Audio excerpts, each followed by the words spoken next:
Je voudrais tout d'abord remercier le ministère du Budget pour l'organisation de ces 3 jours d'atelier.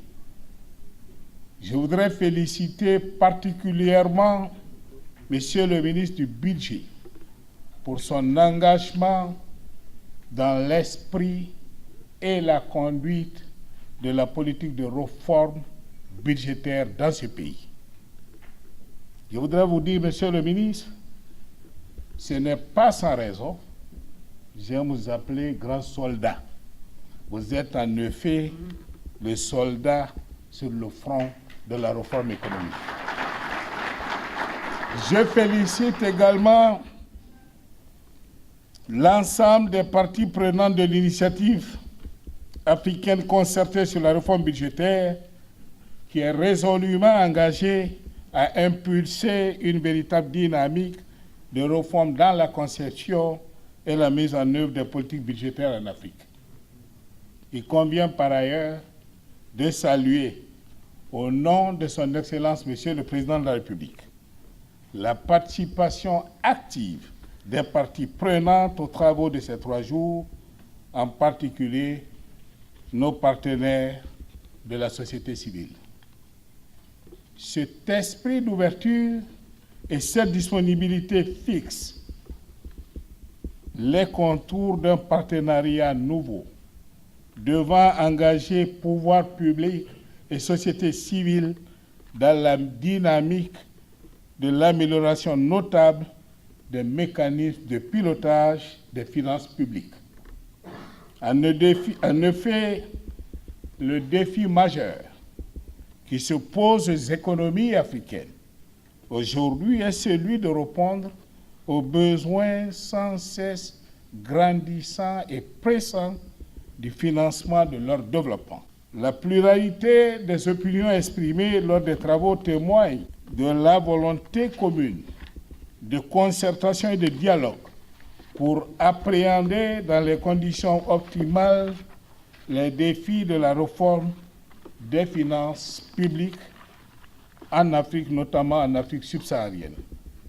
En ce qui concerne la Guinée, il y a lieu de rappeler que dans le cadre du Plan national de développement économique et social, notre PNDS, le gouvernement est engagé à promouvoir la bonne gouvernance financière.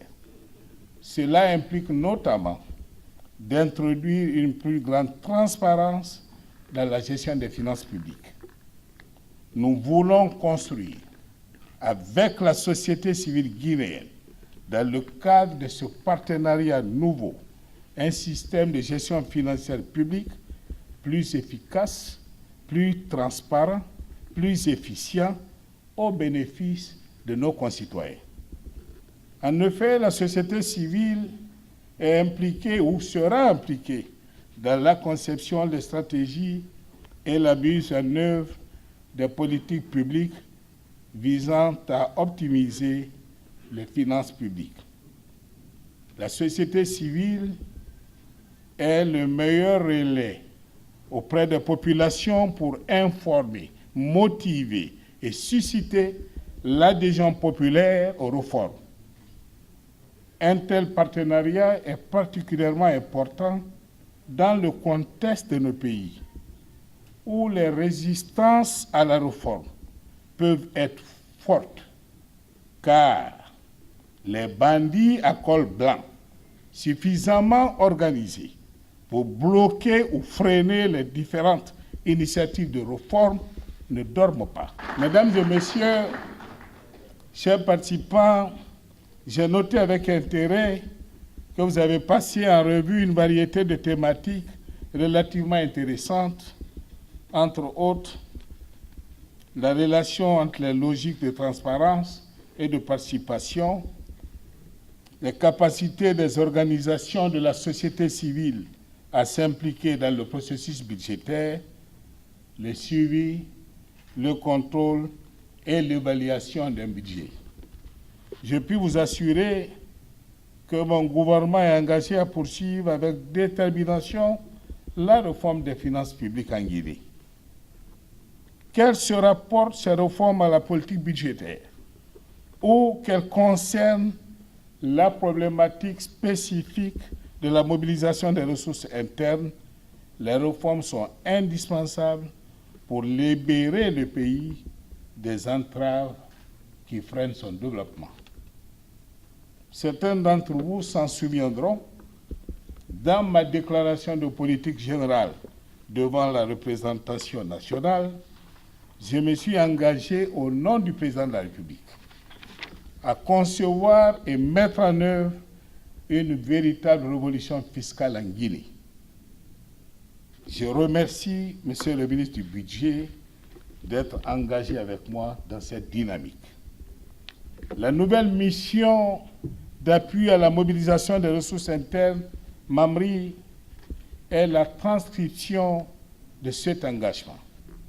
Cette structure, que j'aime qualifier de technico-politique, vise à donner à la mobilisation des ressources internes l'impulsion politique qui a jusque-là été insuffisante pour permettre des avancées notables en la matière.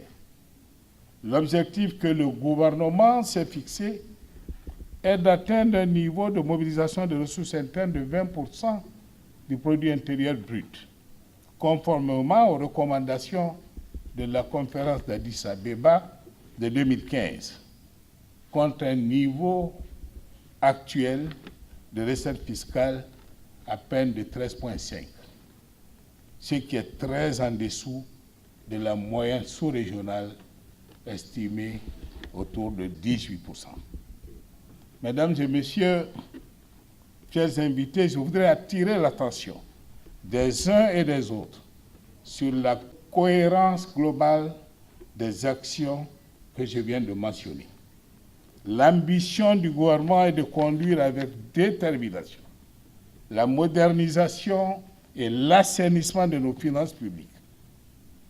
S'il appartient au pouvoir public d'impulser cette politique, nous n'y arriverons qu'avec le soutien et la participation des acteurs de la société civile.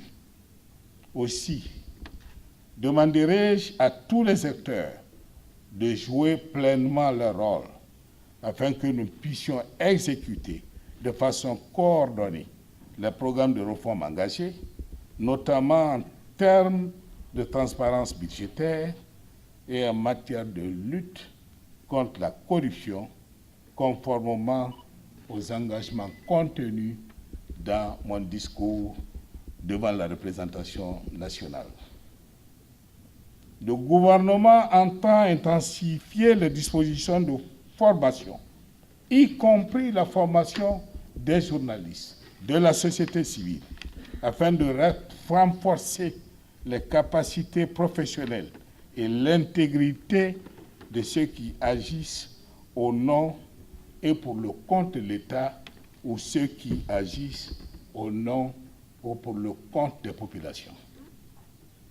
La digitalisation avancée des processus budgétaires ou encore le déploiement des mécanismes de participation citoyenne au processus budgétaire, comme c'est le cas au Brésil, sont des pistes que nous devons approfondir.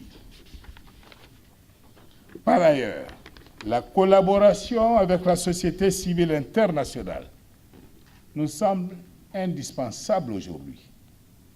Des organisations non gouvernementales comme Transparency International et l'International Budget Partnership œuvrent de longue date pour introduire un niveau de transparence appréciable dans les politiques budgétaires, en particulier dans les pays similaires au nôtre.